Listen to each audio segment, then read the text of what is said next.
Ladies and gentlemen, the very word secrecy is repugnant in a free and open society, and we are, as a people, inherently and historically opposed to secret societies, to secret oaths, and to secret proceedings.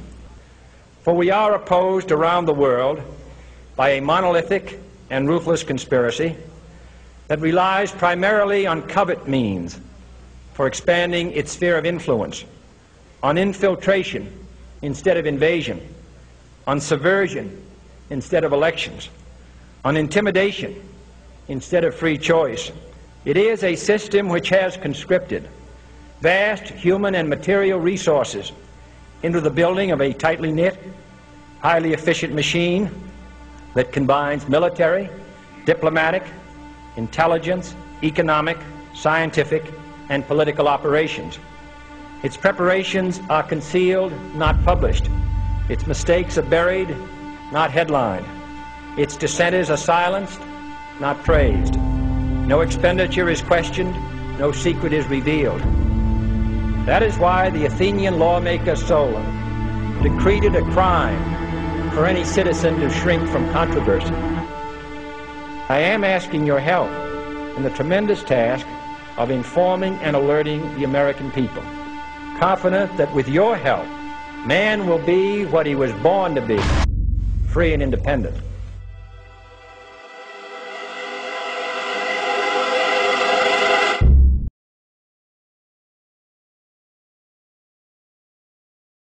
We are all everything at once. To understand is to transform what is, not accept things as they are.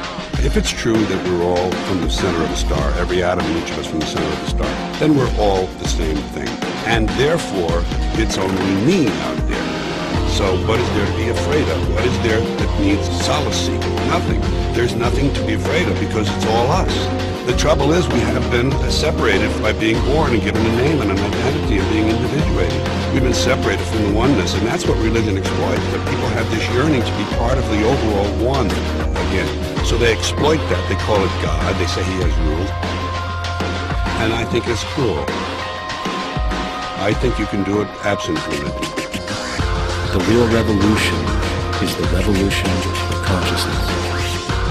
Because in this there is no teacher, no pupil, there's no leader, there's no guru, there's no master, no savior. You yourself are the teacher and the pupil, you are the master, you are the guru, you are the leader. You are everything.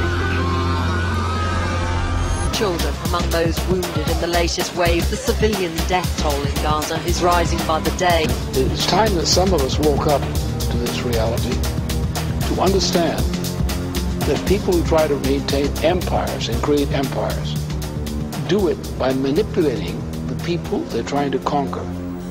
Control. And a hazard to this country. How are we going to keep building nuclear weapons? You know what I mean? What's going to happen to the arms industry when we realize we're all one? It's going to fuck up the economy. The economy that's fake anyway. The economy that's fake anyway. The economy that's fake anyway. The economy that's cracking down. The economy that's fake anyway. On the idea of experiencing unconditional love. The fact is, society today is backwards, with politicians constantly talking about protection and security rather than creation, unity, and progress. The U.S. alone now spends about $500 billion annually on defense. That is enough to send every high school senior in America to a four-year college.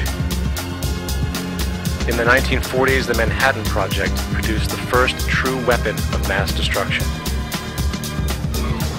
Imagine what our life would be like today if that group of scientists, instead of working on a way of killing people, worked on a way to create a self-sustaining, abundant world. Life today would be very, very different if that was their goal. And you have to think beyond the narrow sphere of war into the wider sphere of politics and economics. When you think all this through, see, and you find out what's involved in the long run. Together we must learn how to compose differences, not with arms, but with intellect and decent purpose. As one who has witnessed the horror and the lingering sadness of war, we yet realize that America's leadership and prestige depend not merely upon our unmatched material progress, riches, and military strength, but on how we use our power in the interests of world peace and human betterment. The potential for the disastrous rise of misplaced power exists and will persist, yet we must not fail to comprehend its grave implications. Our toil, resources, and livelihood are all involved. So is the very structure of our society. We should take nothing for granted. Only an alert and knowledgeable citizen can compel the proper meshing of the huge industrial and military machinery of defense with our peaceful methods and goals. We, you and I, every one of us will go home with the most profound impression of what a strong, vital people can accomplish.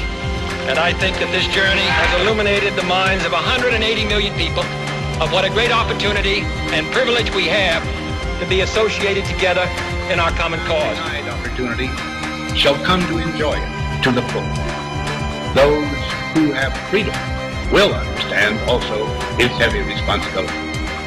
That all who are insensitive to the needs of others will learn charity, and that the sources, scourges of poverty, disease, and ignorance will be made disappear from the earth, and that in the goodness of time, all people will come to live together in a peace guaranteed by the binding force of mutual respect and love. Thank you, and good night. It doesn't matter what I do. It's not enough.